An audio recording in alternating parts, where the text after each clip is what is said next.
1925, and the Prince of Wales embarks on his tour of the Indian subcontinent. The welcoming cheers that greet the heir to the imperial throne prove positive that India remains just as steadfastly loyal to the crown as it was in the days of his great-grandmother, Queen Victoria.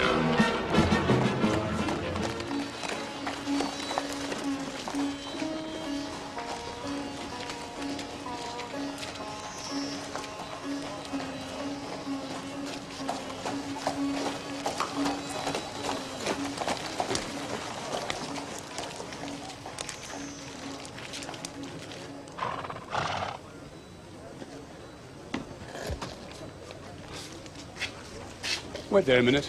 अच्छा साहब. Which is the lady that I must seize upon? The same is she, and I do give you her. Why then she's mine. Sweet, let me see your face. I am your husband, if you like of me. Give me your hand before this holy friar. Soft and fair, friar. Which is Beatrice? I answer to that name. What is your will? Do not you love me? Why, no. No more than reason. Do not you love me? Troth, no. No more than reason. Why, then my cousin Margaret and Ursula are much deceived, for they did swear you did.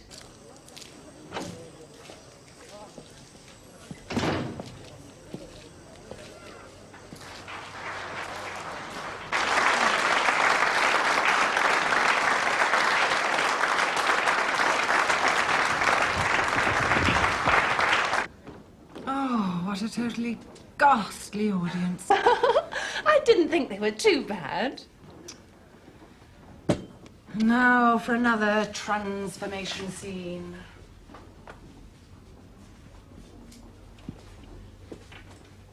How to make myself look respectable for Government House? Oh, I'm so excited. Me too. Is Mr. Blunt waiting? He better be. You're quite serious about him, aren't you? I know you don't approve. Oh, it's not my place to approve. Oh, don't be so mamby-pamby, Mabel. You think he's not good enough for me. I just don't understand you. I mean, you're so ambitious. And with your background, you could... Who is it? Come in. Well, come on, girls. The prince is waiting. The young prince immerses himself wholeheartedly in the exhausting schedule of duties entailed in such a great enterprise. In the stifling heat of an Indian midsummer, the grandest reception of all is held at Government House, Calcutta.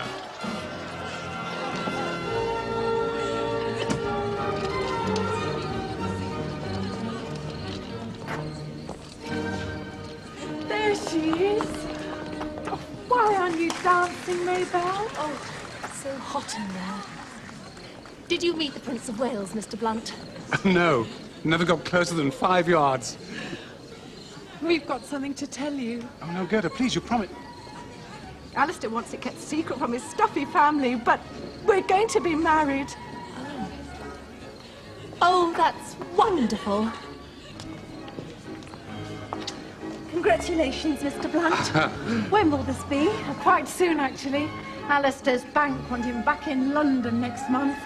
Oh, come on, Alistair. I want to dance. Excuse us, please, Miss Sainsbury Seal.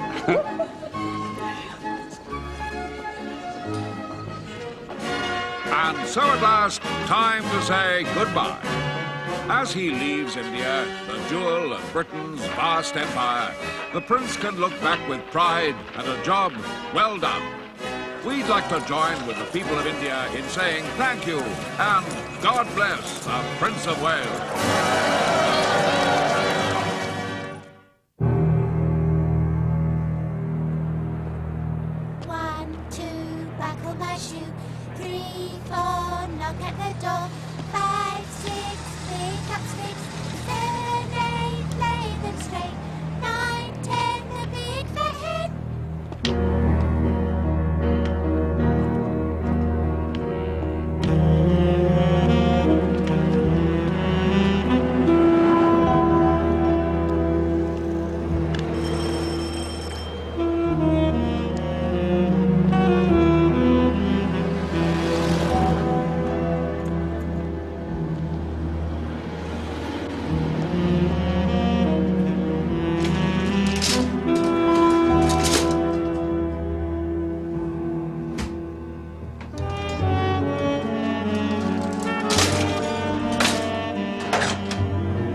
Sit yourself down, Mr. Poirot.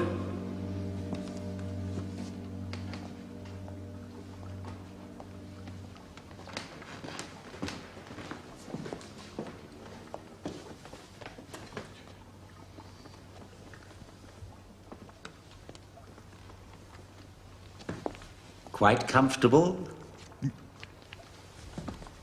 We'll start the preparatory work today, Mr. Poirot. I'm so sorry to have kept you. Oh, that's all right. Mr. Morley asked me to make another appointment.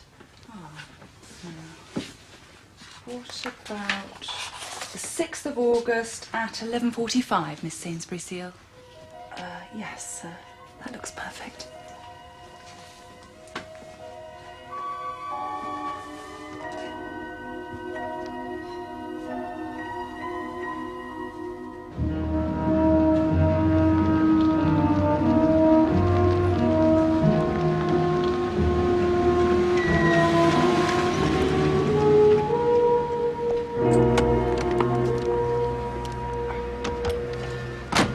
Should I get out here and take a cab, Uncle Alistair? No, it's all right. I'll walk back to the office. Keep the car. Finish your shopping. As long as I had it back by 5:30. Excuse me. It's Alistair Blunt, isn't it? Yes? You don't remember me. Maybelle. Maybelle Sainsbury Seal. I was your wife's friend. Yes. Yes, of course I remember you. I'll see you at home later then, Jane. It was in India, if you remember. Gerda and I were on tour together. I've only just come back after all these years. I've been doing work for the Zanana missions, you know. Well, it's wonderful to see you again, Miss Sainsbury Seal. It really is, but I have... I'd love to see Gerda again. Miss Seal? Sainsbury Seal, yes? Why, Mr. Ambriotis. Oh, I'm sorry. I didn't recognize you for a moment. How nice. I came to return this. My hot water bottle. Oh, what must you think? Oh, this gentleman and I were on the boat coming back from India together. I lent him my hot water bottle when he had a toothache.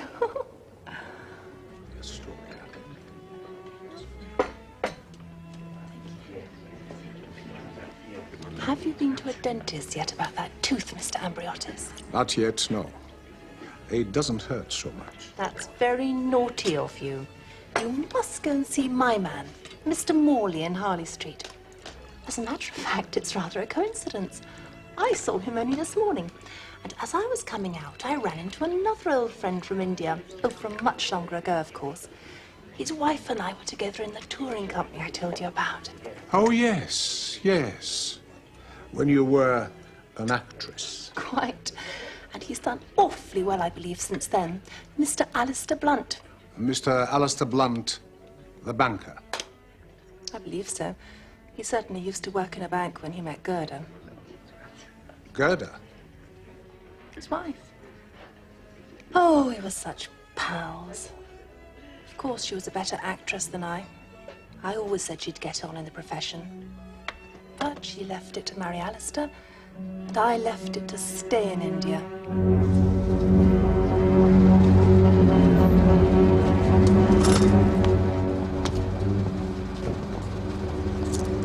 Thank you, sir.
Yes, ma'am.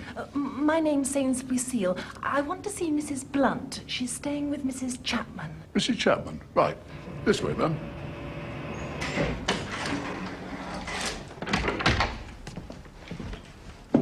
Number 45, ma'am. Just there. Thank you so much.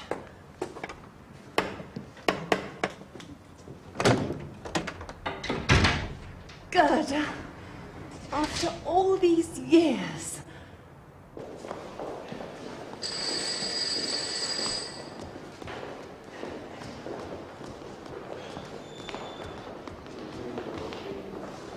Where are you going with those? Miss Sainsbury Seal telephone, miss. She's moving to the Carlisle Hotel in South Kensington. Wants her bag sent over. Oh, yes. Go on, then.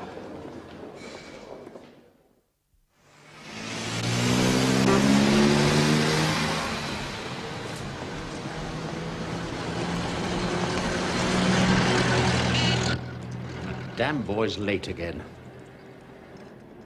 And smoking on the front doorstep. Young people nowadays. Unreliable, self-centered. The girls are as bad. Gladys isn't coming in today. Her aunt's had a stroke and she's had to go up to Yorkshire. That's hardly the girl's fault. She's been different lately. It's that Frank Carter fellow. Girls do fall in love, Henry.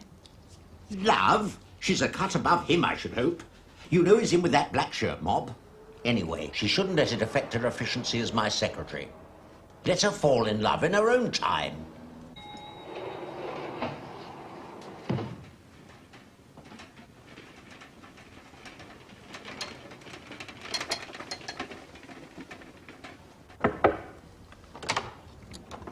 Good morning, Mr. Amberiotis. Is everything all right, sir? What? No. Yes, it's just a toothache.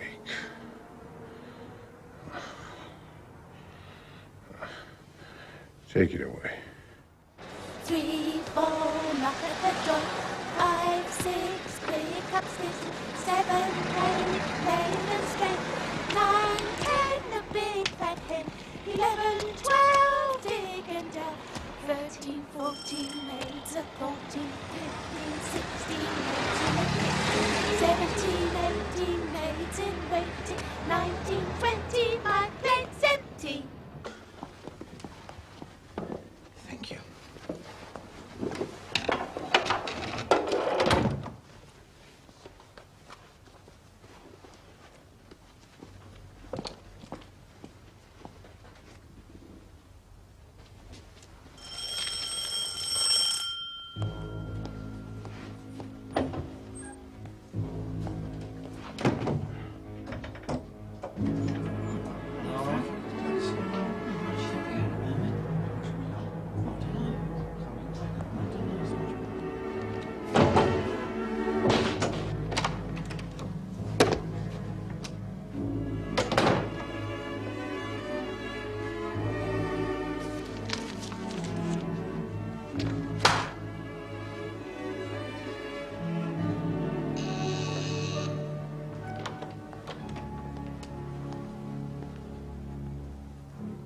Mr. Porritt.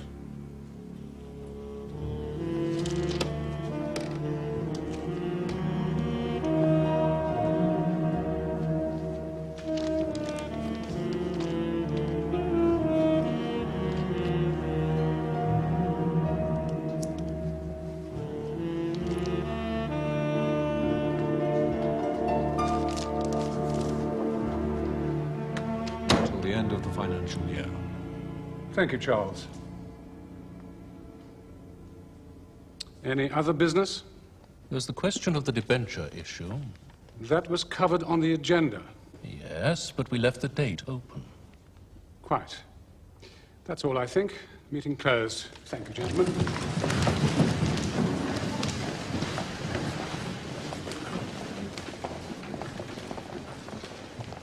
All right, Alistair. All right. Yes, I'm fine.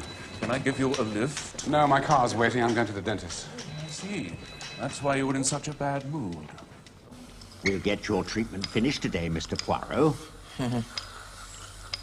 No, as I was saying, the important people, they're always on time. Now, I've got a most important man coming this morning. Mr. Alistair Blunt. Alistair Blunt? Oh, yes. Always on time. Nice, unassuming fellow. Often sends his rolls away and walks back to the office, just like you and me. You'd never dream he could buy up half Europe.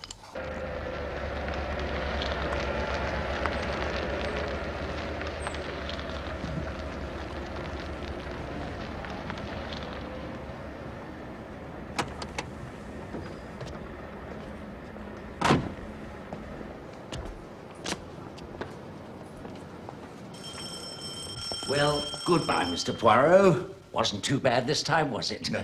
Shall I ring for the lift for you? No, thank you. I shall walk down. I'll see you in 6 months.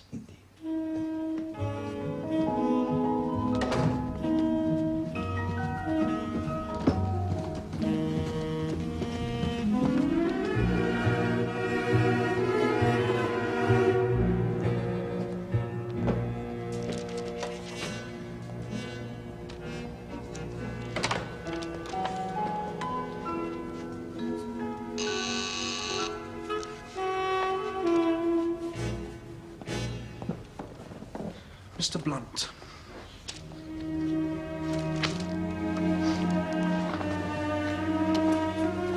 Excuse me.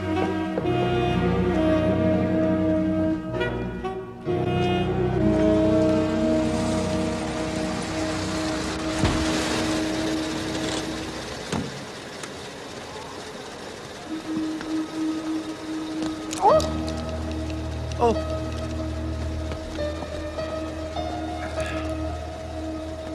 So kind. Not at all, madame. Oh, dear. Thank you. You are welcome, madame. Thank you so much.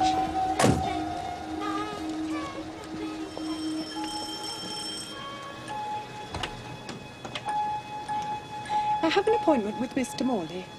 Name? Miss Sainsbury Seal.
Well, I have now been waiting for 45 minutes. My appointment was for 12:30. Oh, no. I shall now go back to Worthing. You may tell Mr. Morley that I am most displeased.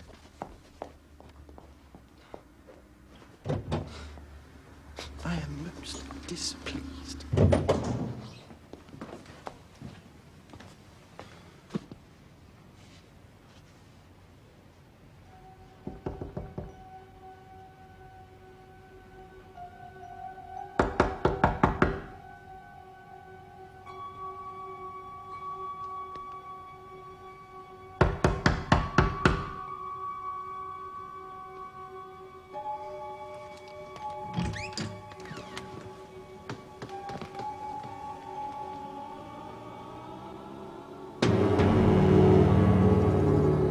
Oh, my God.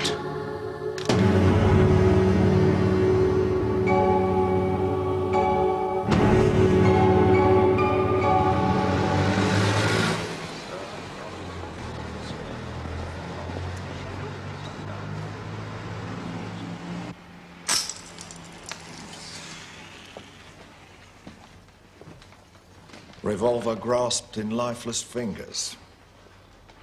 Doesn't seem to be much doubt about it, does there? It has to be suicide.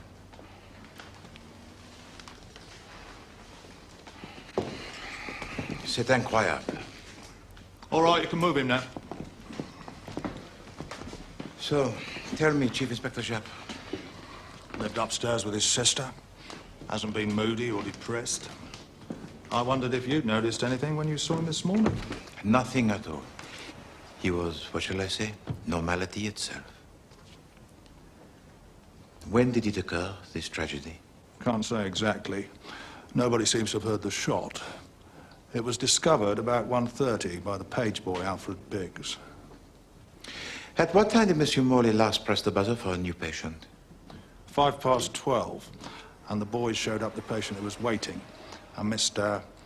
Amberiotis, staying at the Astoria Hotel, according to the appointment book.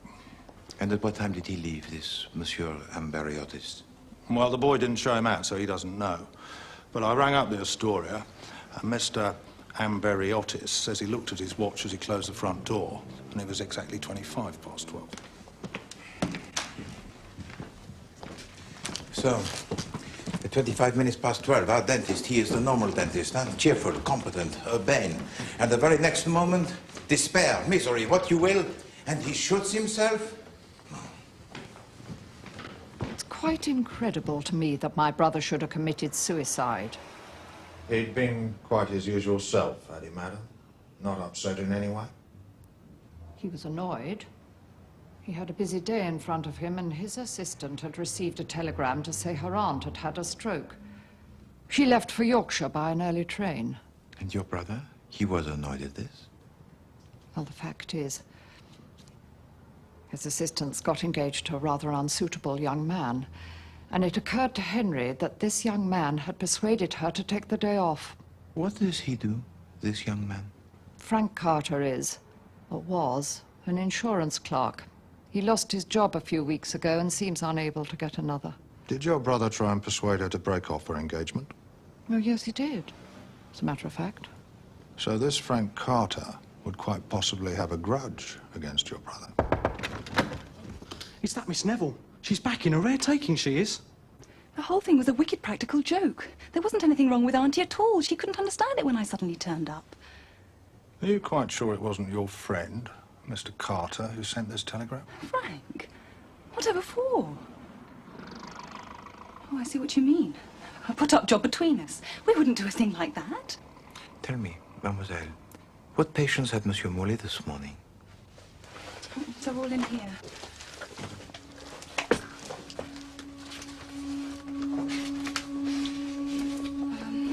At 10 o'clock, Mrs. Soames, about her new plate. 10:30, Lady Gregson. She's an elderly lady. 11 o'clock, Mr. Hercule Poirot. Oh, that's you, isn't it? 11:30, Mr. Alistair Blunt. You know, the banker. Then Miss Sainsbury Seal. Oh, she's just back from India. 12 o'clock, Mr. Amberiotis. He was a new patient. Made his appointment from the Astoria Hotel. And 12:30, Mrs. Pinner. She comes up from Worthing. If you please, Alfred, tell me, is it possible for anyone to enter the house without you having to let them in? No. No, not a chance. Well, not unless they got a key anyway. But it is quite easy for them to leave the house. Oh, yeah. Yeah. Most of them come down the stairs while I'm taking the new party up in the lift, see? Did you see Mr. Amberiotis leave? No. No, he must have let himself out. But you are quite sure that nobody else came to the house this morning? Only the patients? That Miss Neville's young man came round. In a bit of a paddy he was not to find her here. We haven't heard about this before. Well, when I told him Miss Neville was out for the day, he got quite shirty. Said he'd wait and see Mr. Morley. Then he went into the waiting room. You must have seen him there, sir. Ah, yes. The troubled young man who would not sit down. Yeah, must have got tired of waiting, I suppose. He wasn't there later. Why, Chief Inspector Japp'le? An officer of your eminence? Is he usually called in to a case of apparent suicide? Alistair Blunt was here. Mr. Blunt is the kind of person we take care of in this country. You mean that there are certain people who would like him out of the way? You bet there are. The Reds, to begin with, and our black-shirted friends. It's Blunt and his group who are standing behind the present government. That is more or less as I guessed.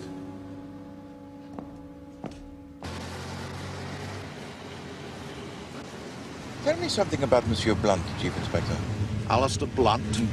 He controls all the Arnholt interests in Europe, as well as the merchant banks. He married into the family. We won't spend too long with him. I want to get onto the Astoria. As it stands at the moment, this Mr. Amberiotis was the last person to see Mr. Morley alive. This is the second occasion this year that my allowance has not been paid on time, Alistair. You must talk to the bank, Julia, or to the trustees. Only my poor dear sister was still alive. If she were alive, Mother, you couldn't benefit from her will. That is a wicked thing to say, Jane. It's not wicked, it's true. The truth is often wicked. I'm sorry, Julia, this is not my business. When I die, the capital will come to you to do with exactly as you wish. Until then... Until then, I am expected to exist. I won't say live. On the pittance from the trust. $25,000 a year can scarcely be called a pittance.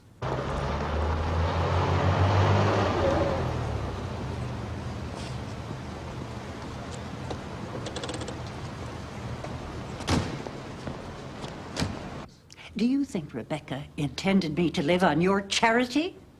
It is not charity. Yes, Miss Montresor. A Chief Inspector Japp and a Mr. Poirot to see you, sir. Really? Would you show them in, please? Chief Inspector Japp. How do you do, sir? This is Mr. Hercule Poirot. Oh, I know your name, of course, Monsieur Poirot. But surely somewhere, quite recently...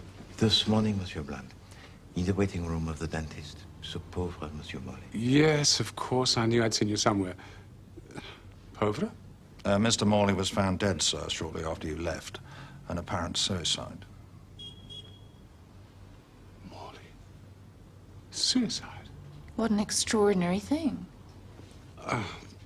Forgive me, I'm sorry. This is my niece, Miss Oliveira, and her mother, Mrs. Oliveira. Mademoiselle, Madame.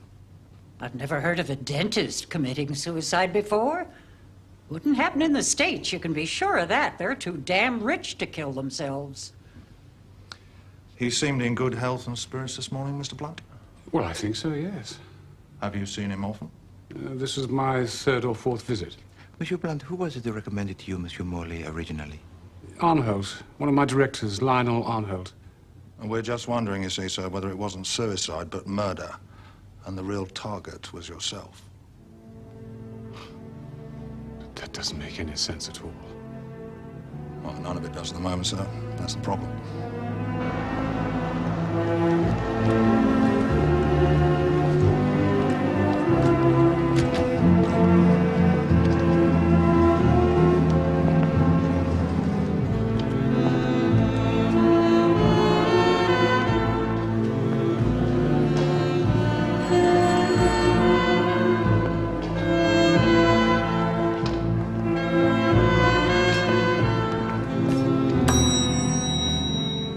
Good evening.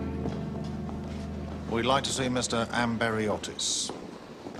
I'm sorry, sir. I'm afraid you can't. Oh, yes, I can, my lad. Police.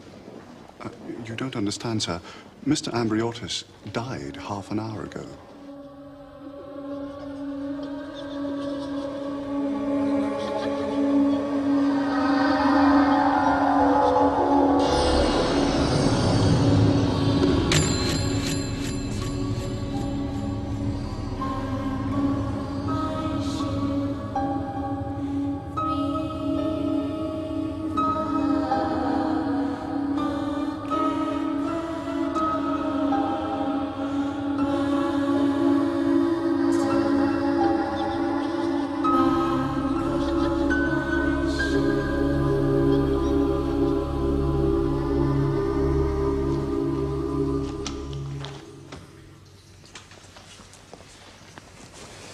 Interesting. Interesting, Dr. Bennett? Mr. Amberiotis died of heart failure. Heart failure? Brought about by an overdose of adrenaline and Novocaine. How large an overdose? Oh, I can't say yet. These quantitative analyses take time. I'll be able to tell you tomorrow. Novocaine's the stuff dentists give you, isn't it? That's right, Chief Inspector. The subject had been to the dentist, I believe. Yes, I'll keep it in the notes. What a washout. What do you mean, Chief Inspector? Morley makes a mistake and injects an overdose. Then when Amberiotis has gone, he realises what he's done, can't face the music and shoots himself. With a pistol he is not known to possess? Relations don't know everything. No, that is true, of course. Well, there we are then. All the same, Chief Inspector. It does not quite satisfy me. Nah, cheer up, Poirot. We can't have a nice, juicy murder every time. Committed suicide? Mr. Morley? Poor man. I suppose he had something on his mind. Such worrying times we live in. Did he seem worried to you, Miss Sainsbury? Well, I can't really say, you know, that he did. Can you tell us who else was in the waiting room while you were there? Let me see. There was just one young man there when I went in. I think he was in pain because he was muttering to himself and looking quite wild. And then suddenly he jumped up and went out. And he was the only other patient that you noticed? A gentleman came down the stairs and went out, just as I went up to Mr. Morley. Oh, and I remember a very peculiar foreigner came out of the house just as I arrived. That was I, madame. Oh, dear. Oh, do forgive me. Oh, the light in here is so dim. Please, calm yourself, madame. Well, I think that's about all, Miss Sainsbury-Seal. We may require you to give evidence at the inquest, of course. Oh, no. I will be so nervous. Well, no need to be nervous, madam. Just stand up and speak clearly. Oh, that's very amusing, Chief Inspector. Is it? I used to be an actress. Just small parts, you know. Then I went on a world tour. Yes, well... Well, if my name should be in the papers, as a witness at the inquest, I mean, you will be sure that it's spelt right, won't you? Miss Mabel Sainsbury Seal. Mabel spelt M-A-B-E-L-L-E.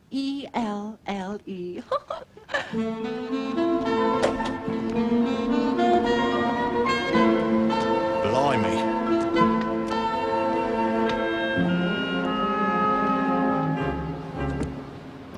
I can only give you a few moments, I'm afraid, Mr. Poirot. Going to see Traviata at Covent Garden. Thank you, Monsieur Arnold.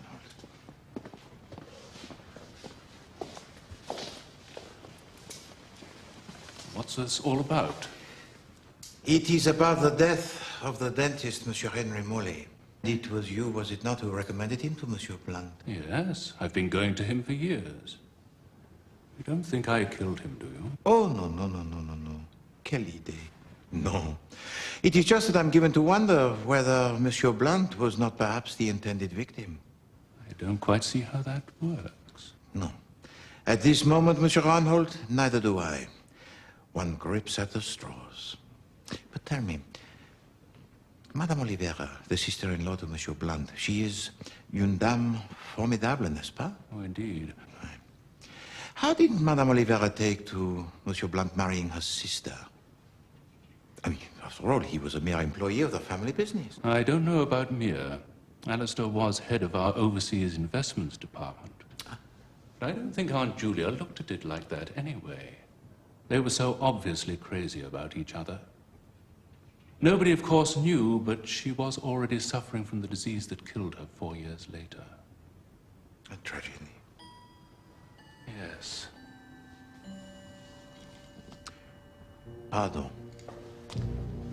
I must detain you no longer from your Monsieur Verdi. Monsieur Anholt, I thank you very much for your patience, and I hope that you enjoy the opera. Thank you.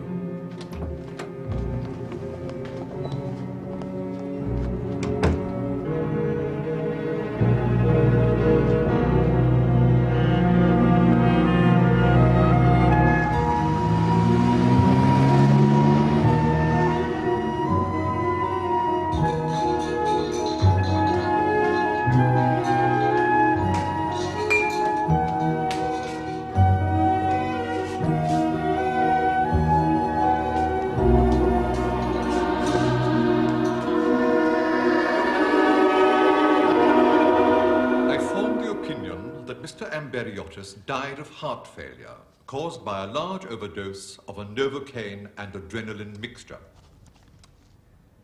The dentist who treated Mr. Amberiotis earlier on the day of his death is now himself dead, I understand. So I understand, sir. Thank you, Dr. Bennett. Thank you. Well, there doesn't seem much doubt, gentlemen, that this is a case of accidental death. A very unfortunate case. Did Mr. Morley accidentally give his patient too large a dose of the anesthetic? Or did Mr. Amberiotis have an unusual reaction to it? Since Mr. Morley is now himself dead, we shall never have the answer to this.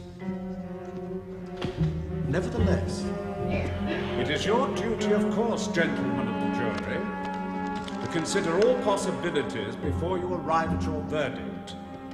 But I must remind you that before delivering a verdict of accidental death, for instance, you would have to be convinced, beyond reasonable doubt, that there was no intention on the part of any person, known or unknown. Nobody's seen hide nor hair in Miss Sainsbury's scene since Tuesday. Such a nice type of woman. And she seemed so happy here. I wouldn't have bothered you with this, sir, but I remember she'd been a witness in that other case. No, quite right, Beddoes. Why should she disappear?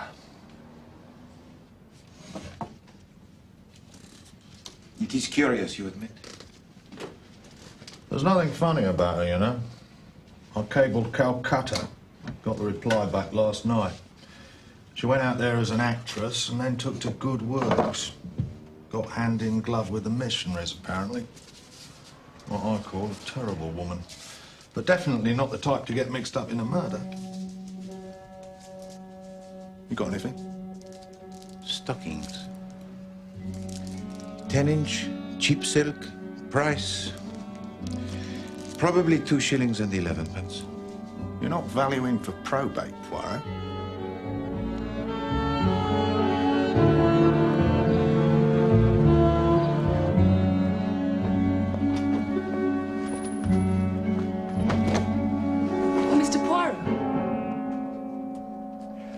Mademoiselle Neville, what a pleasant surprise.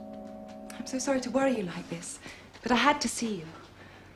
I was very upset by the inquest this morning. It couldn't happen the way they said it did. Giving a patient an overdose, I mean. Dentists get into the habit of giving the regulation amount automatically. But you did not say this in the coroner's court. I was afraid of making things worse. People might think he did it deliberately. I see. Shall we discuss this further? Come.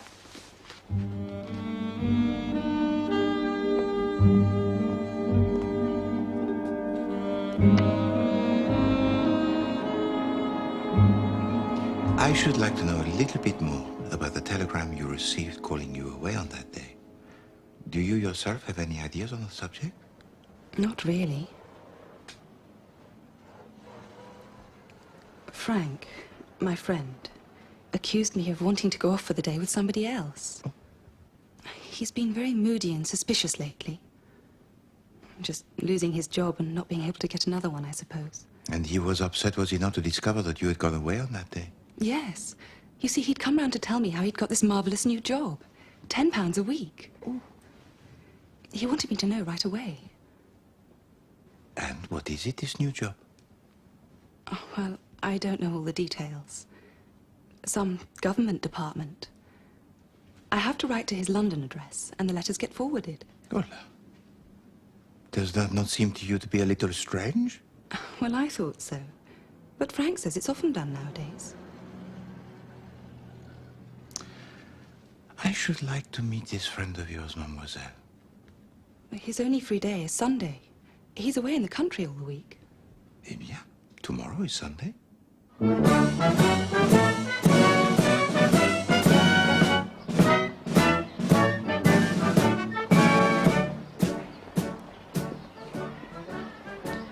fed up with hearing about Morley's death, to be quite honest. There wasn't anything so wonderful about him that I could see. Tell me, Monsieur Carter, why were you in Harley Street that day? I saw you there in the waiting room. All right. I was going to tell Morley that this business of putting Gladys against me had gone on long enough. That I'd landed a good job and that it was about time she handed in a notice and thought about her trousseau. But you did not actually tell him these things. I got fed up with waiting in that dingy mausoleum, so I left. At what time did you leave? I can't remember. I've got to get going. The march will be starting soon.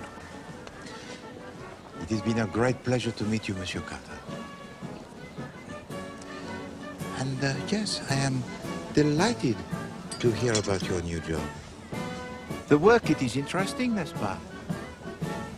Oh, yeah. You know. I'll see you next week, Gladys. Goodbye, Frank. Au revoir, Monsieur Carter.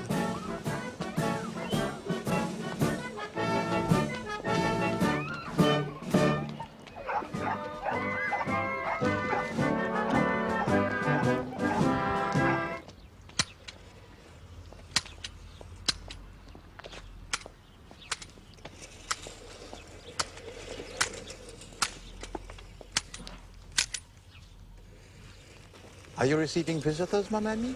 Good heavens. Poirot. Chief Inspector? What on earth brings you to Isleworth on a Sunday afternoon? Business? What else? Oh, you better come inside and have a cup of tea. Thank you.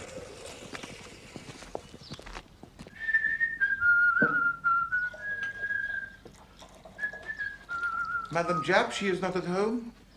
No. Some blessed meeting. Women's Institute, Parish Council or something, I don't know. Do you take sugar, Poirot? Do you have perhaps a tisane? Oh, come off it, Poirot. This is Isleworth, you know, not Wanley Pan.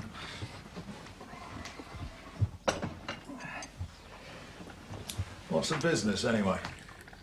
I wondered if you'd been able to trace the telegram that was sent to Mademoiselle Gladys Never. Yes, we did, as a matter of fact. Rather clever. The aunt lives in Richmond in Yorkshire. The telegram was handed in Richmond, Surrey, just down the road here. Do you know what I think, Chief Inspector? What's that?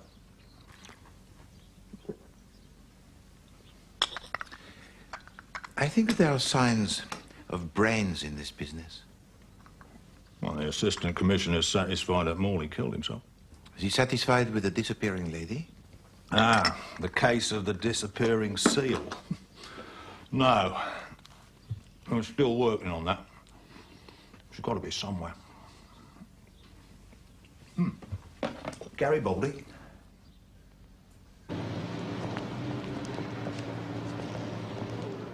And I really think my feelings ought to be considered in the matter, Alistair. But your feelings have been considered, Mother. Yes, Julia, that is true. Mr. Poirot to see you, Mr. Blunt. Thank you, Helen. Monsieur Poirot, it's very good of you to come. Monsieur Blunt. Well, if you are going to talk horrors, I shall leave. Allow me. I'll see you at home, Jane. Madame. You've met Miss Oliveira, I think? Oh, yes, indeed, mademoiselle. Please. Thank you. I hope I haven't asked you here on a wild goose chase, Mr. Poirot. It's about this missing woman that the papers are full of, Miss Sainsbury's seal. Yes. Jane, I'm sure this is utterly unimportant. Why we are wasting Monsieur Poirot's time, I really don't know. If you please, Monsieur Blunt, allow Poirot to decide. Sainsbury's seal is such a pompous name, that's why I remember. It was the last time Uncle Alistair went to the dentist. Well, I don't mean the other day, I mean about a week ago. I was with him, and we stopped in Harley Street, and just as he got out, a woman came out of the dentist, a middle-aged woman with fussy hair and rather dowdy clothes. Oh, Mr. Blunt, you don't remember me, I'm sure. People are always saying that, and I never do. I was a great friend of your wife's, you know. They usually say that, too. It always ends the same way. A subscription to some charity or other. £5 to a Zenana mission this time. And had she really known your wife, Monsieur Blunt? Well, The mention of the Zanana mission made me think she may have done. We were in India about 4 years ago, just before my wife's death. Perhaps we met once at a reception. I think it's queer the way she tried to scrape an acquaintance with you. And she did not try to, how do you say, follow it up in any way? Why no. I'd forgotten her name even until Jane spotted it in the paper. Well, I just thought you ought to be told, Monsieur Poirot.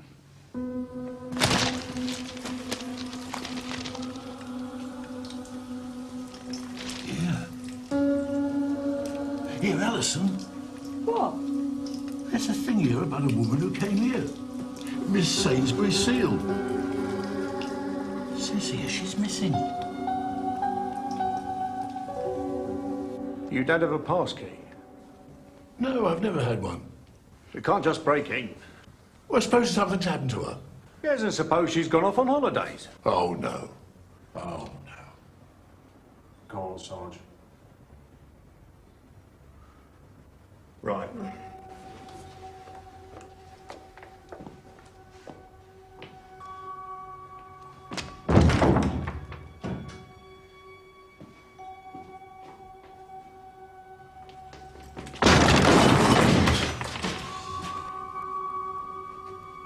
Mrs. Chapman! Leave it to us.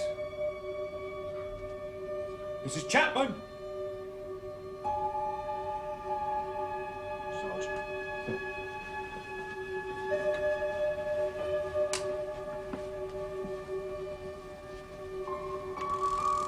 Hello?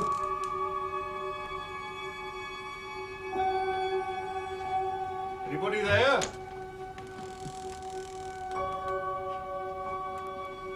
Mrs. Chapman?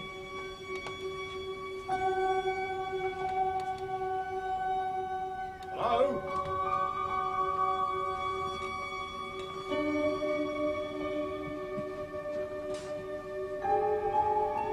Anybody here?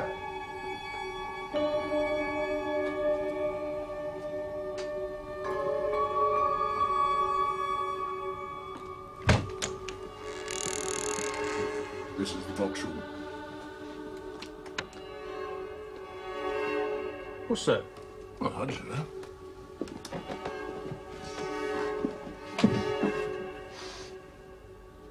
Should I open it, Sarge? Go on then.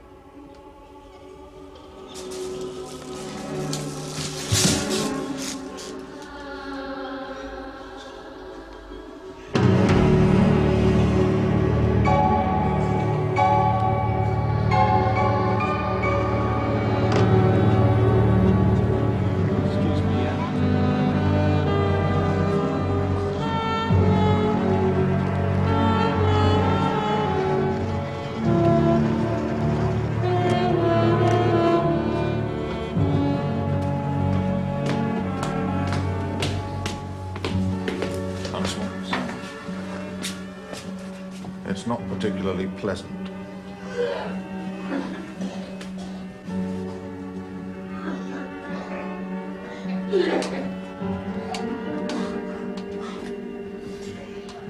That's the porter being sick, sir.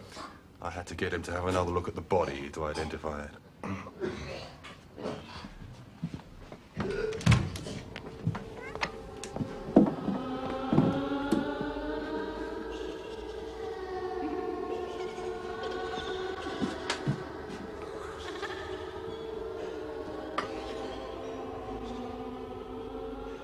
There's some brandy in the other room.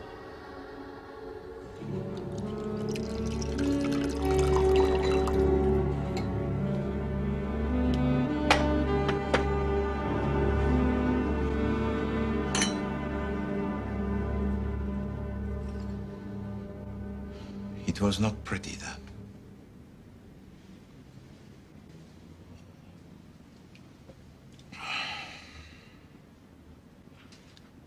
Tell me all about it, Chief Inspector. The flat belongs to a Mrs. Albert Chapman. Can't tell you much about her, really. Pays her bills, fond of a game of bridge, keeps herself to herself, more or less. The neighbours say they've hardly ever seen her, in fact. And Mr. Chapman's a commercial traveller, apparently, so he spends most of his time away from home. And Mademoiselle Saint-Brésil? She came here on the evening of our interview with her, about 7:15. The porter's wife was cleaning up here and saw her arrive. She'd been here once before, the porter says. No, one thing's for certain. Sylvia Chapman, or Sylvia's friends, murdered the lady, put her in the box and made off. But why was the face so battered? Sheer vindictiveness, maybe. Or it may have been with the idea of concealing the woman's identity. I don't know. No fingerprints anywhere as far as we can see. You mean every fingerprint in the apartment was removed after the murder? That's about the size of it.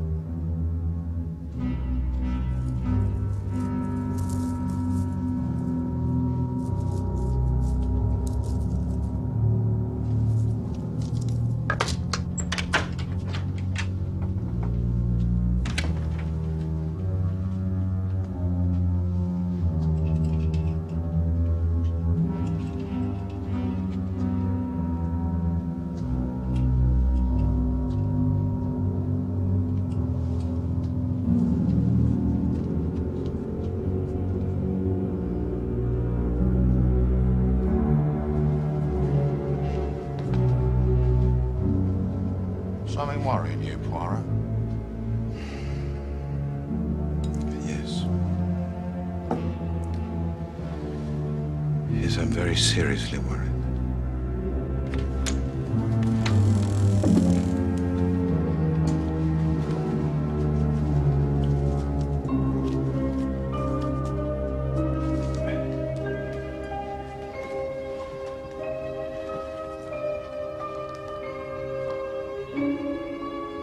Here you see an insoluble problem.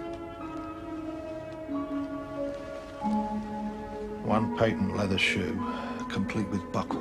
What's wrong with that? Nothing. Absolutely nothing. Or the same, I do not understand.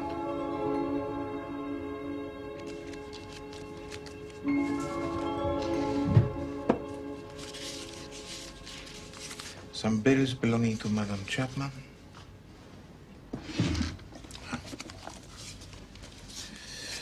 Some old theater programs.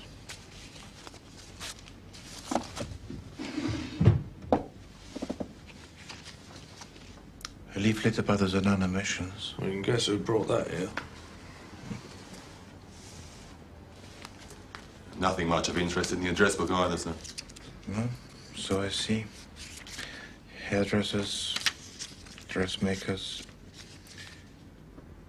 dentist, Morley, 168 Harley Street. Not so strange if she was a friend of the Sainsbury Seal woman.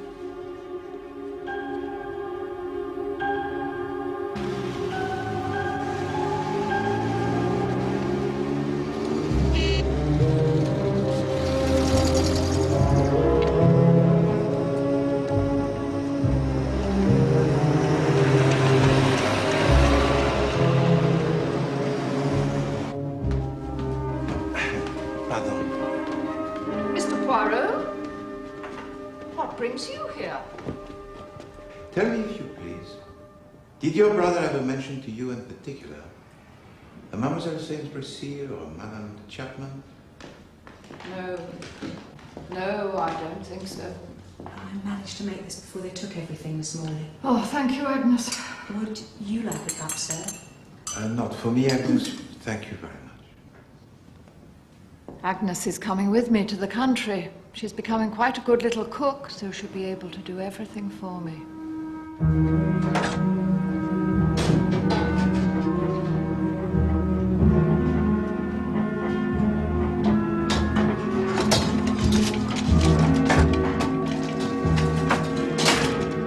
Excuse me, sir. Yeah.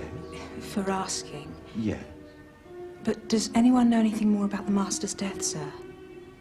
Nothing fresh has come to light, Agnes. They're still quite sure he shot himself because he'd made a mistake with that drug. Yeah. Why do you ask? I only... Agnes?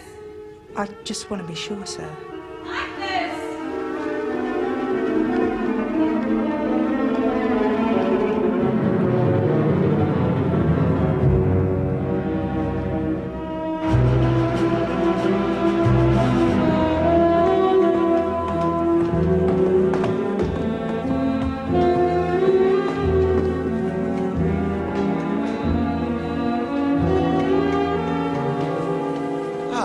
No time, Poirot. We found Mr. and Mrs. Albert Chapman. Where? They booked into the Montague Hotel this morning. The Montague Hotel, Bloomsbury? That's right. It is odd, is it not, that being on the run after murdering Mademoiselle Sainsbury's Seal, that they have not run further? You never can tell with a criminal mind, Poirot.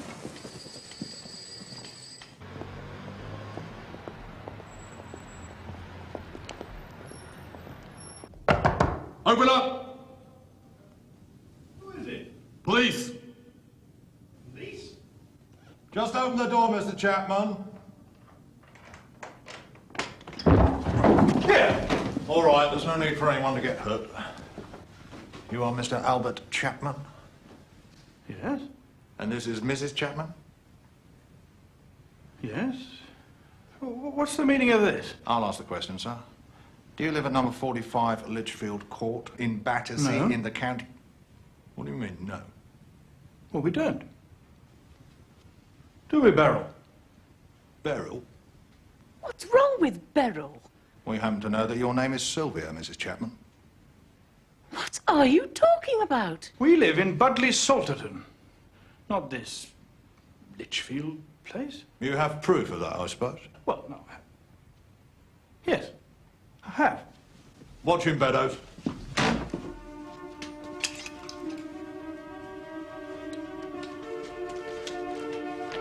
What's this?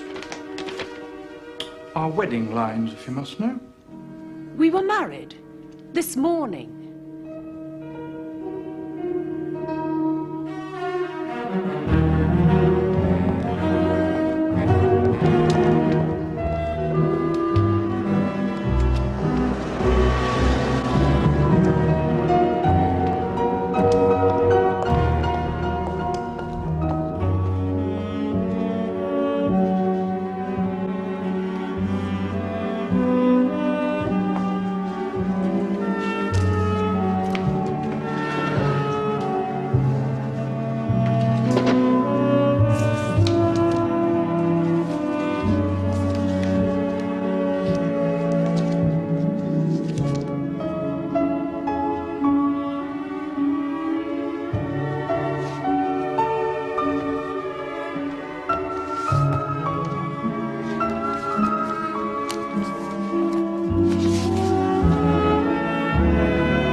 I swear by Almighty God that the evidence I shall give shall be the truth, the whole truth, and nothing but the truth.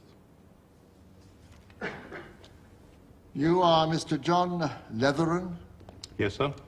and you are a dentist. Yes, sir. I've taken over the dental practice of the late Mr. Henry Morley at 168 Harley Street. I see. You were recently called to examine the body of the deceased for purposes of identification. Were you not? I was, sir. The police believe the body to be that of Miss Maybelle Sainsbury Seal, who was a patient of Mr. Morley's. I see. You've inherited, as it were, the late Mr. Morley's patients. That's right, sir. And of course their dental records. Quite. And could you identify the body from these records? I could, sir. It was not Miss Sainsbury Seal. It was Mrs. Sylvia Chapman, another patient of Mr. Morley's.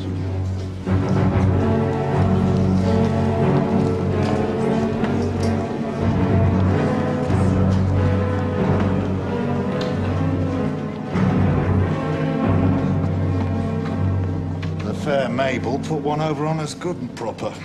I wouldn't have thought she was capable of murder, but that's what it looks like now. Sylvia didn't murder Mabel. Mabel murdered Sylvia. Perhaps. It crossed my mind that Morley might have been killed so he couldn't identify the body. But as you have just heard, Chief Inspector, the records would still have existed. That's right. Anyway, I'm going back to work. Oh, Chief Inspector, this morning I received a letter from Monsieur Blunt. He has invited me to his house in the country. He may have a commission for me. Well, you always did move in exalted circles, Poirot.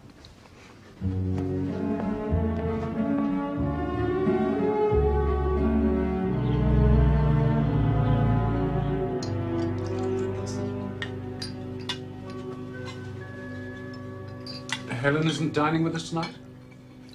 I suggested that it would be far better for her to rest than to go to all the bother of dressing herself up and coming down. She saw my point. Oh? I thought it might make a pleasant change for her. I really don't see why you need a secretary during the weekend anyway. She's new to the job. There's a lot she needs to learn.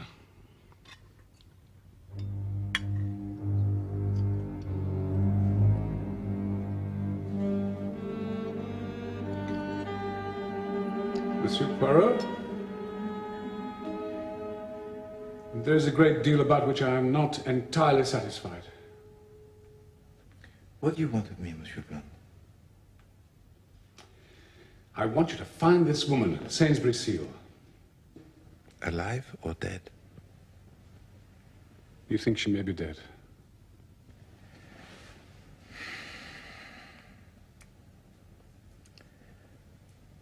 I think she might be dead, yes. Why do you think so? Because of a pair of new silk stockings I discovered.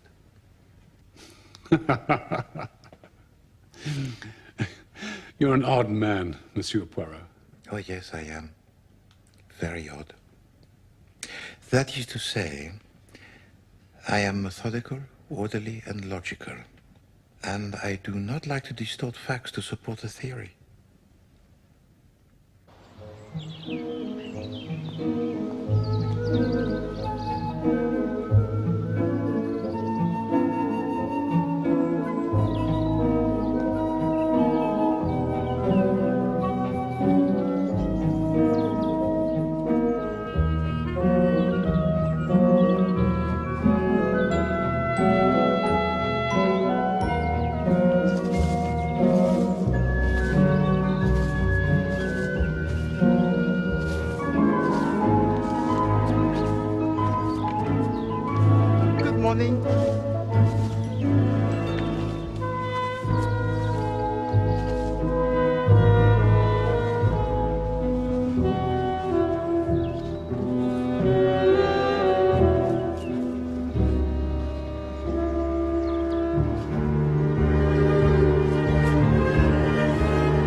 Monsieur Poirot. Did you sleep well? Excellently, thank you, Monsieur Blunt. Good morning, mademoiselle.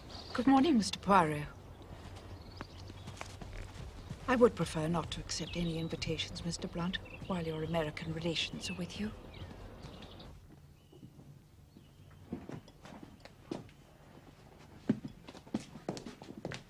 Good morning. Julia, I'm afraid you rather hurt Helen's feelings. Oh, for heaven's sake, Alistair. She's only a secretary.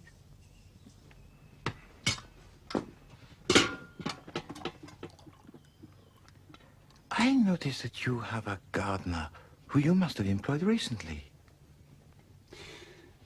Yes, we took one on a couple of weeks ago. But do you know from where he came? I'm afraid not. McAllister, the head gardener, engaged him. What is his name? Well, I don't know. Dunning. Sunbury, something of the sort.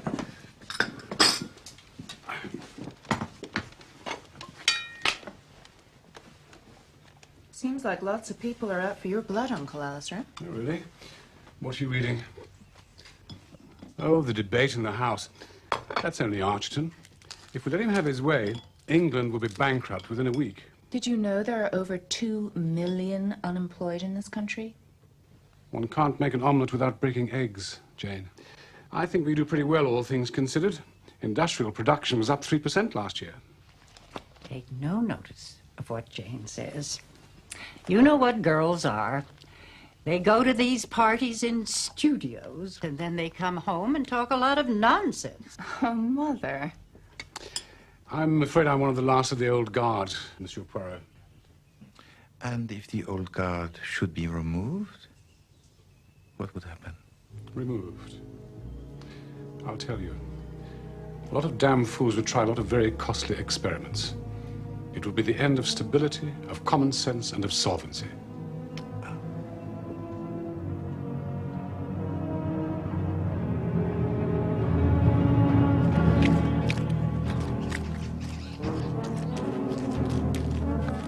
Of course, we've always taken great pride in our herbaceous borders here. They're a lot of work, mind, but well worth the effort, I've always thought. Ah, now these flowers here, they are beautiful. Yes, they're particularly good this year. And look at these here. Good God! Drop that gun! Wasn't me, I tell you! Oh no, just shooting at the bird, I suppose. Oops, I caught him right at it. I was just weeding the beds. I heard a shot, the gun fell right at my feet, I picked it up and this stupid cow jumped on me. Now then, Dunning, Dunbury, what is your name? His name is Frank Carter. You've had it in for me all along. I never fired that shot. In that case, who did? As you can see, there is no one else here but ourselves.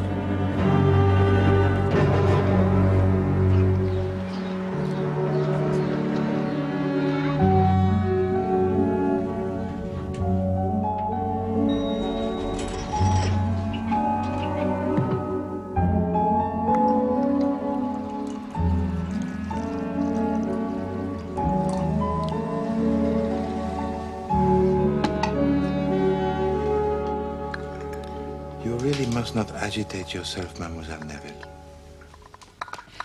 First they tried to pretend that Frank attempted to murder Mr. Blunt. And now they've accused him of murdering poor Mr. Morley. Sugar? No, thank you. I was down there, you know, at Exham, when the shot was fired at Monsieur Blunt. It's these black shirts. They march around waving their banners. They have this ridiculous salute. And they work up these poor men like Frank until they think they're doing something wonderful and patriotic. And that is the defense of Monsieur Carter? No, I haven't seen him, of course. They wouldn't let me.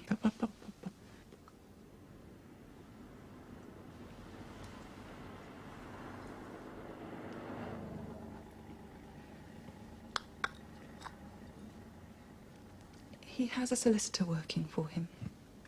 And he told me what Frank had said. He met a man in a public house who said he was in the Secret Service. And he offered Frank this wonderful job. He was to take up the post of gardener and listen to all the other gardeners' conversations and sound them out as to their red tendencies. He had to pretend to be a bit of a red himself. And this solicitor? He is of the opinion that his client would do better to think of a story that is more plausible. Lawyers. You wouldn't believe how difficult they are.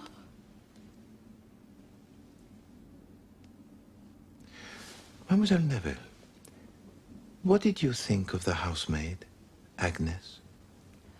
I didn't think at all about her. Mr. Morley's sister kept a strict eye on the maids.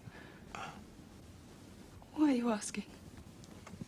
She wrote to me a letter, and as yet I do not know why.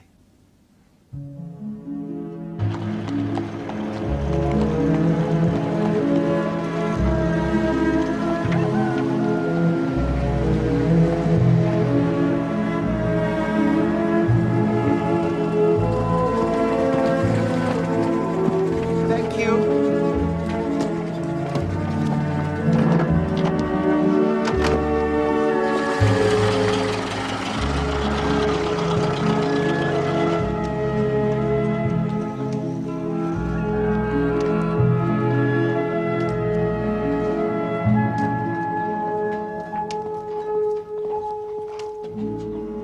Your tea, madam. Thank you. I hope you didn't mind me writing you that letter, sir. Only I didn't want for you to come to the house. I mean, if I was to say anything in front of Miss Morley, she might say as how I ought to have said something before.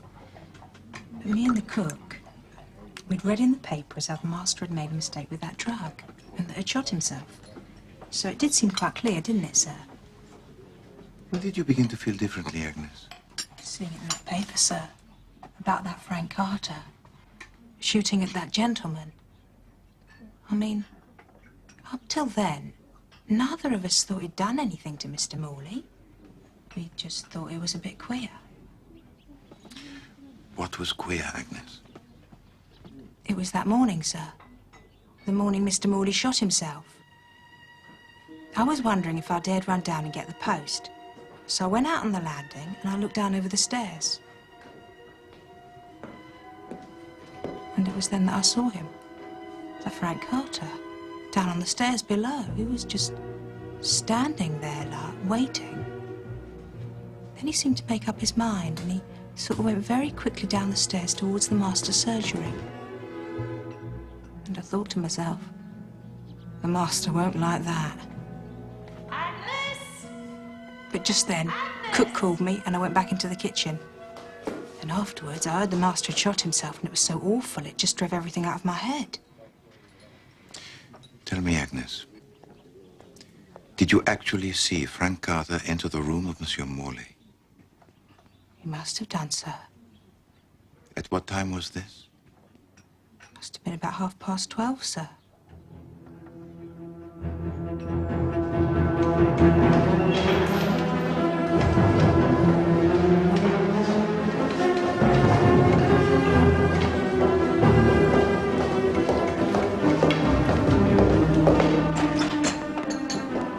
I want to see Frank Carter. What's the big idea? You are unwilling? What do you want to see Carter for? Ask him if he really murdered Morley? Yes. And I suppose you think he'll tell you if he did? He might tell me, yes. That can only mean that you've got hold of something that proves more or less conclusively that he didn't. You ought to play fair with us, Poirot. I am playing fair with you, Chief Inspector. Believe me.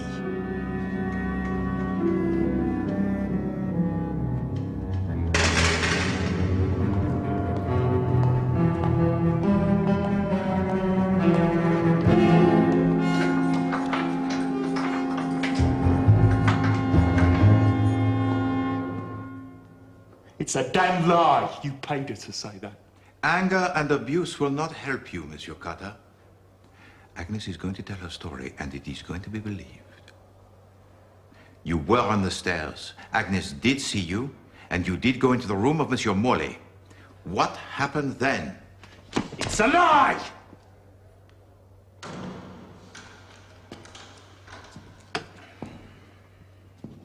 No. It is not a lie. If you did not kill Monsieur Morley, your only hope is to tell me the exact truth of what happened that morning.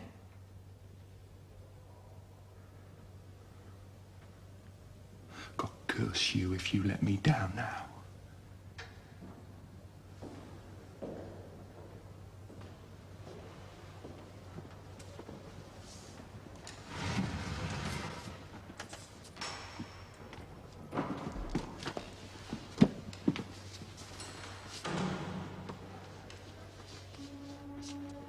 I did go in. I went up the stairs and waited above Morley's landing till I could be sure of getting him alone. Then a bearded gent came out and went down the stairs. I was just making up my mind to go when another gent came out and went down the stairs too. I knew I had to be quick. I went along and nipped into his room without knocking. I was all set to have it out with him. But he was lying there dead, and I could see the bullet hole in his head with a black crust of blood round it.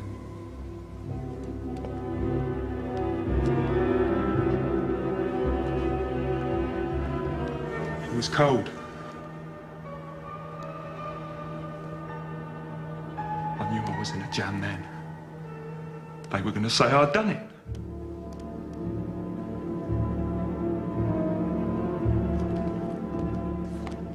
I hadn't touched anything except his hand and the doorknob.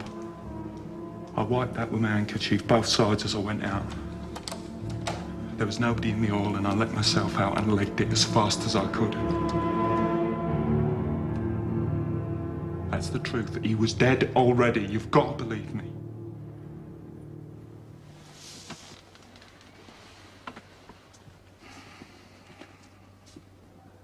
telling me the truth, you have just saved yourself from being hanged. I don't see it. They're going to say, Mr. Carter, your story has confirmed what I knew to be the truth. You can leave it now to me.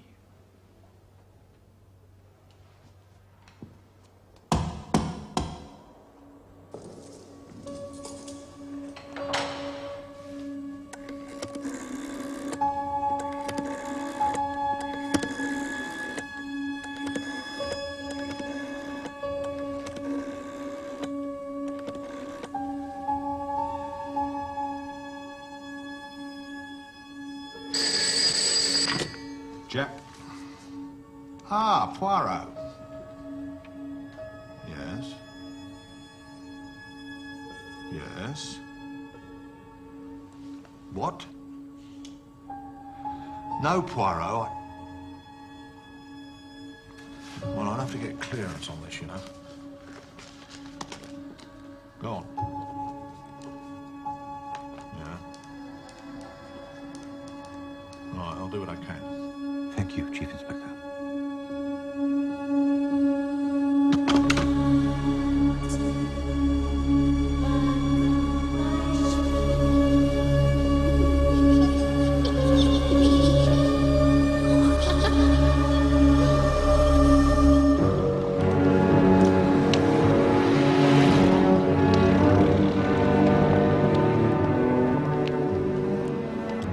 Mr. Hercule Poirot, sir. This is about Miss Sainsbury Seal, is it? Have you found her? I hope you do not object, Monsieur Blunt, but I have invited a few other people to join us.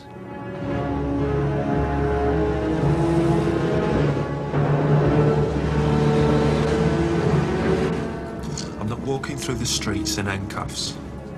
You walk through the streets in anything I tell you, my lad.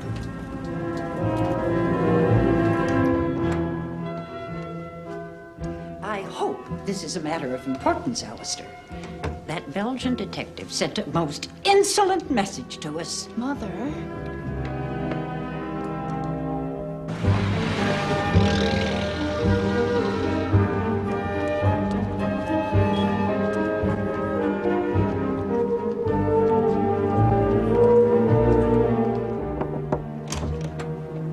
Miss Neville to see you, sir. Mademoiselle Neville. Are there many more, Monsieur Poirot?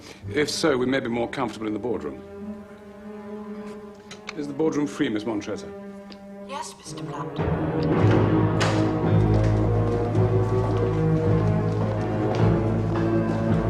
Frank! All right. We're still in His Majesty's custody, you know. Show a bit of respect. Come on. Mesdames et Messieurs, good afternoon. Since the beginning of this case, 3 people have died. Pauvre Monsieur Morley, pauvre Monsieur Amberiotis, and pauvre Mademoiselle Sainsbury Seal. I thought she was still missing. No, Mademoiselle. In fact, Mademoiselle Sainsbury Seal was dead even before the investigations of this case began. The porter at Lichfield Court told us that Mademoiselle Sainsbury Seal had been to visit Madame Chapman. He saw her go to the apartment and be let in. She never came out again. No. Mademoiselle Sainsbury Seal was never ever seen again until the police, they broke in to the box room of Madame Chapman. You mean it was Maybelle Sainsbury Seal's body in that flat after all? Indeed it was, my dear Mademoiselle Neville. You see, it was a very clever double bluff. The disfigured face was meant to raise the question of the identity of the woman. But for me, the case, it began with a shoe. As I left the dentist's after my séance, a taxi stopped. A door opened, and the foot of a woman prepared to descend. It was a foot that was well-shaped, with a good ankle, and an expensive stocking. The shoe was new, shining, patent leather, with a large ornate buckle. when the rest of the lady came into sight, to be frank, it was quite a disappointment. As Mademoiselle Saint-Brécile descended from the taxi, she caught her shoe buckle and it was wrenched off.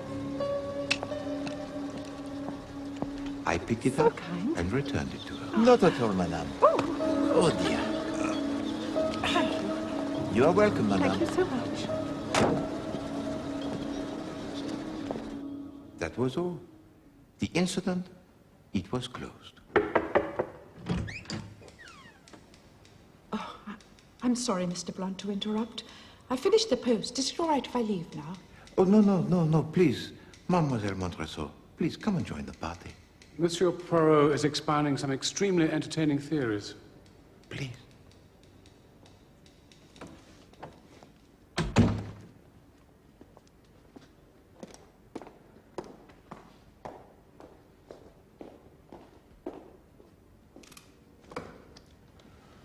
Go on, Poirot. Thank you. When Chief Inspector Japp'le summoned me to Lichfield Court because a body had been discovered, the first thing that I noticed was a shabby buckled shoe. Well? You have failed to appreciate the point, Monsieur Blunt. It was a shabby shoe. It was a well-worn shoe. But you see, Mademoiselle Saint-Brécile visited the apartment on the evening of the same day of the murder of Monsieur Morley. So in the morning, they were the new shoes. In the evening, they were the old shoes. I can't see why that's important. Eh bien, mademoiselle, Poirot does not like things he cannot explain. Madame Chapman took a size 5 in shoes. I knew that Mademoiselle Saint-Brécile wore a 10-inch stocking. That is to say, she took at least a size 6 in shoes. So I went back to re-examine the body. My idea was that the face had been disfigured to hide the fact that it really was the body of Madame Chapman dressed in the clothes of Mademoiselle Saint-Brécile. Mais non. The shoe on the body was size 6. So it looked as if it was the body of Mademoiselle Saint-Brécile after all. But then why was the face so disfigured? By coincidence, the dentist of Mademoiselle Saint-Brécile was also the dentist of Madame Chapman, Monsieur Morley. But he was dead. However, the records, they would have still existed, huh?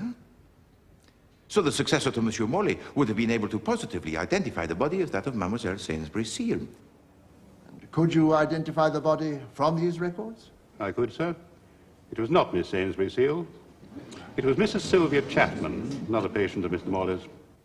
But if it was the body of Madame Chapman, why was she dressed in the clothes of Mademoiselle Saint-Brécile? An interesting problem, n'est-ce pas? So, I cast my mind back to the Mademoiselle Saint-Brécile whom I had met, whom the Chief Inspector Japp'le had met. I used to be an actress. Just small parts, you know. Then I went on a world tour. And although everything about her and everything she said was in perfect accord with her given character, I am now convinced that the Mademoiselle Saint-Brécile whom we had met and the Mademoiselle Saint-Brécile who accosted you, Monsieur Blunt... You don't remember me, Maybelle. Gerda and I were on tour together. They were not the same woman. You mean Miss Saint-Brécile was murdered and someone else took over her identity? Précisément. A game that is very dangerous, n'est-ce pas? But the rewards, they were very high. Rewards? What rewards? In just one moment, if you please, Madame Olivera. Perhaps Mr. Morley was murdered because he would have been able to identify Miss Sainsbury-Seal's body by her teeth. Perhaps. However, now we must face the facts. In the beginning, we believed that the body of Monsieur Morley was first discovered by the page boy Alfred at about 1:30. But the fact is, I now know that the body was first discovered by Monsieur Frank Carter about 1 hour earlier at about 12:30.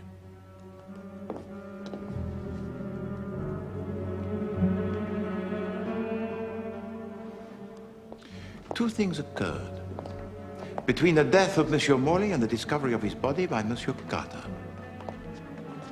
The lady whose shoe buckle I retrieved was shown into the surgery of Monsieur Morley.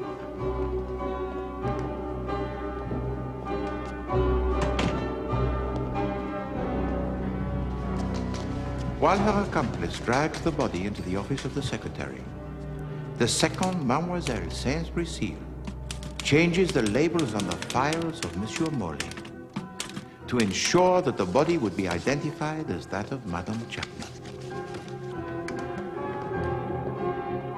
She then leaves. Alfred shows in the next patient to the surgery of Monsieur Morley.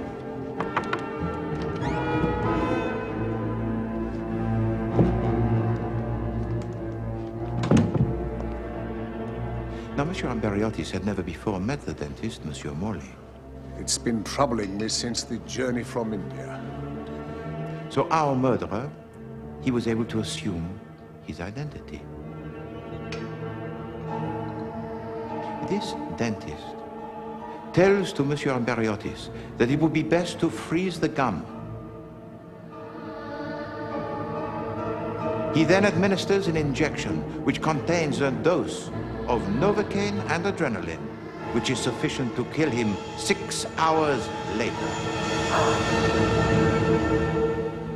But why? Why would anyone want to kill this man? Because Monsieur Amberiotis had learned something from Mademoiselle Sainsbury-Seal. He had learned a secret. And a secret that could make him a very rich man.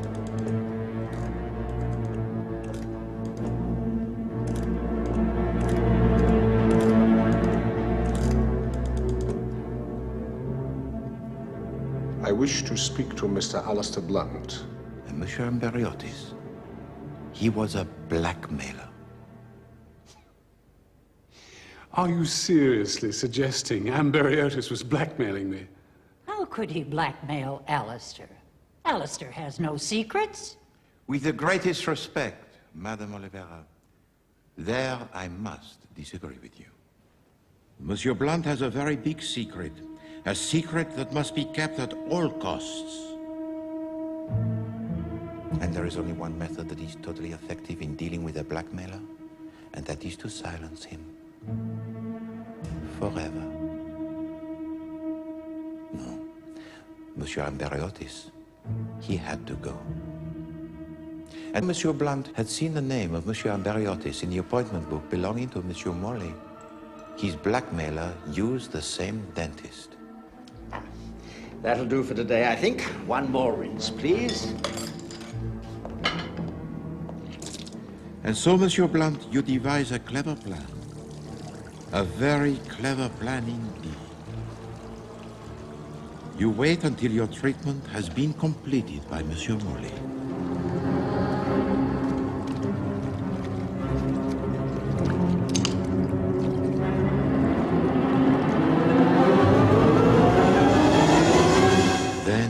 You shoot him.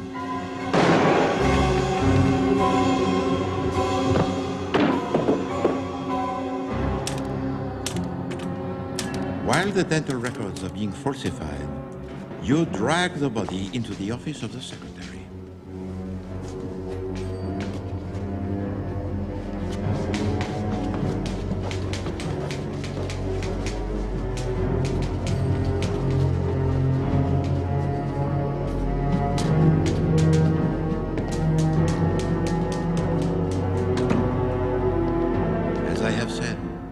Monsieur Amberiotis had never before met Monsieur Morley, so there was no reason for him to suspect anything.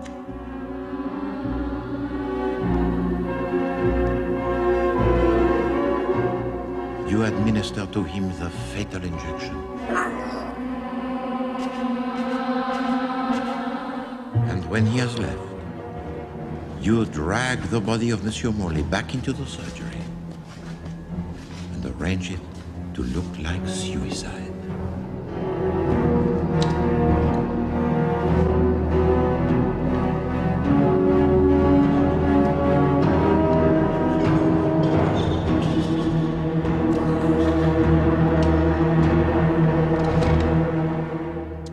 know, Monsieur Poirot, you have a great reputation. But I'm afraid in this case you are wrong to a lunatic degree.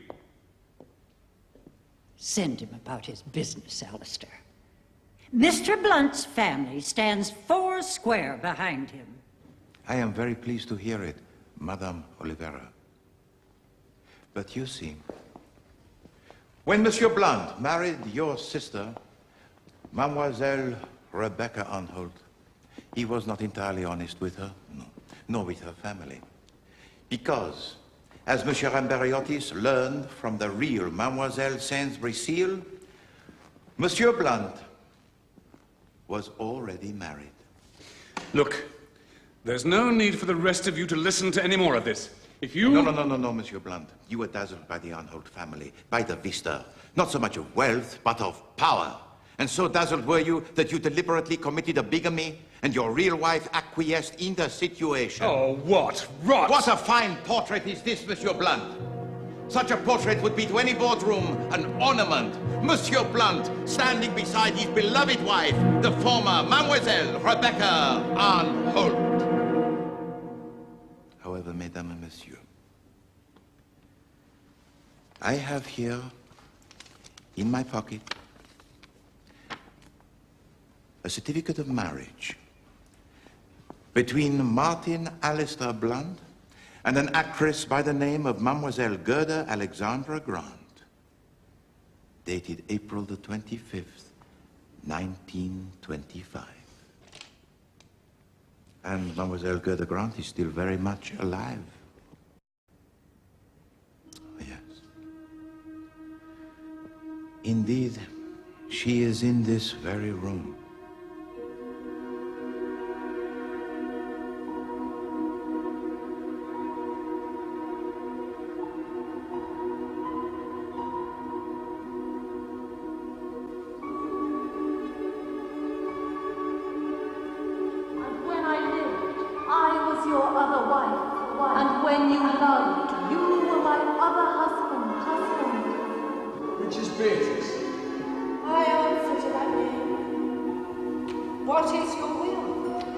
Don't you love me? Why, no.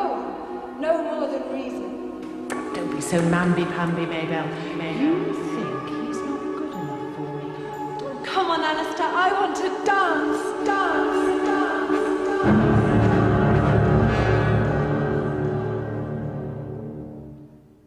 dance. Gerda got such a kick out of it all, didn't you, old girl?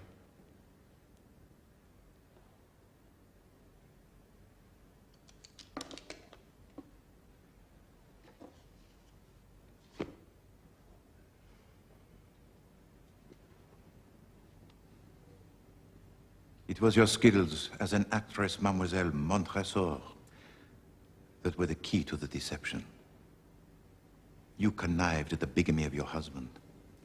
While he set about marrying into the Anholt family, you assumed the identity of Madame Sylvia Chapman.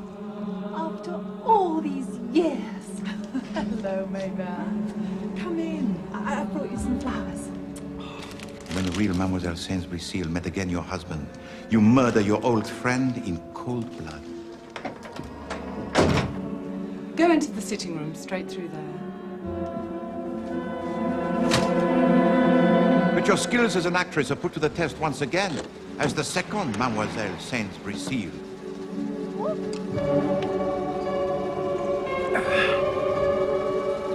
So kind. Not at all, madame. Unfortunately for you, it was Hercule Poirot who retrieved your shoe buckle that day.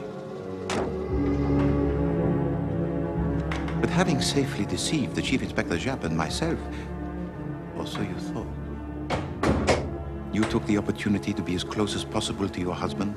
You assumed the name of Helen Montresor and joined him as his new, efficient secretary. We'll never make these people understand, will we, my darling? Such ordinary, unimaginative people. I wish I could make you understand, Monsieur Poirot, about my meeting with Rebecca and my marriage. Gerda understood, didn't you, old girl? We could have married again after Rebecca's death, but, do you know, we'd come to rather enjoy all the secrecy. She's an actress through and through. She would have found it very dull being just one character. Well, I've killed 3 people, so presumably I ought to hang, but haven't I done something for England? I have held it firm. I have kept it solvent. I have kept it free from dictators. I am necessary to the continuing peace and well-being of this nation. Is he saying what I think he's saying? What about me? He was going to let me hang. Précisément. Monsieur Blunt, with his usual efficiency, had provided for himself a second line of defense. If things went wrong, you, Monsieur Carter, you were to be the scapegoat. You see by now, Monsieur Blunt knows of Monsieur Morley's opinion regarding you. And so he arranges for you to be engaged in a most mysterious fashion. As a gardener. Ah, these flowers here, they are beautiful. And how easy for Helen Montresor to fire a shot vaguely in your direction. Drop the pistol at your feet, where you are bound to pick it up. Drop that gun! Help! Oh, Mr. Blunt! You are caught red-handed. And of course, nobody is going to believe your story, your ridiculous story, about being employed by the Secret Service. No. As far as Monsieur Blunt is concerned, you can end your short life on the gallows. I don't waste pity on people like him. Eh bien, Monsieur Blunt, that is where you and I, we do not see alike. For to me, the lives of those 3 people are just as important as your own life.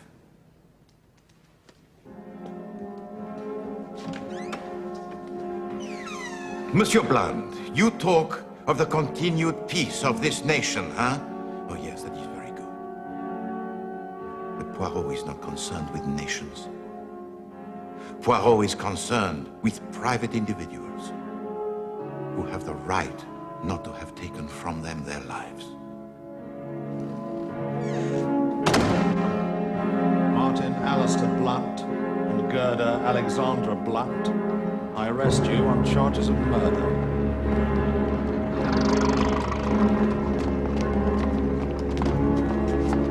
Please.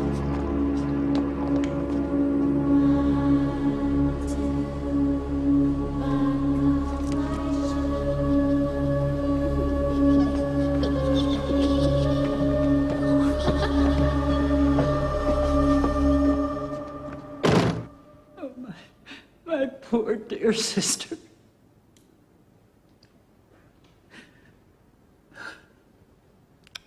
I don't know why I'm crying.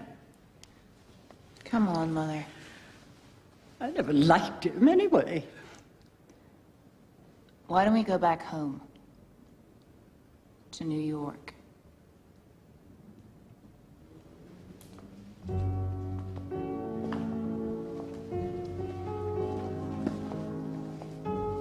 Could have been me, you know.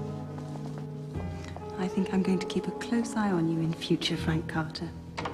You're not safe out on your own. Secret Service.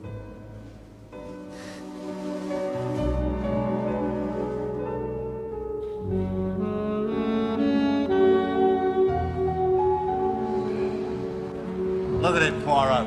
The trappings of wealth and power. And yet underneath it all... Yes, Chief Inspector? Well, I mean, it just shows you, doesn't it? They're no better than we are when it comes down to it.